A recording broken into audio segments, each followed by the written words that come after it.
Pag-abot sa panahon nga manganak na si Elizabeth, nanganak siya og usa ka batang lalaki.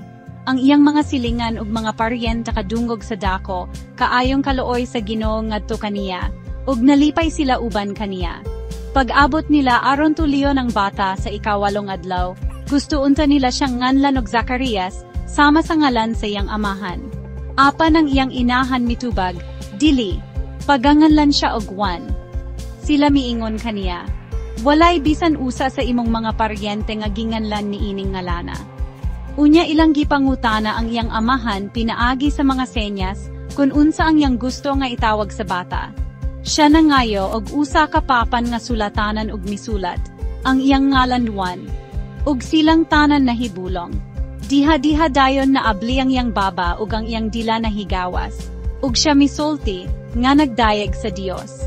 Ang tanan nilang mga silingan gikulbaan, ug kining tanan nga mga butang gisugilon sa tibuok kabungtoran sa Judea.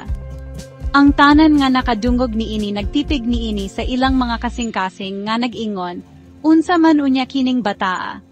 Kay ang kamot sa Ginoo uban kaniya.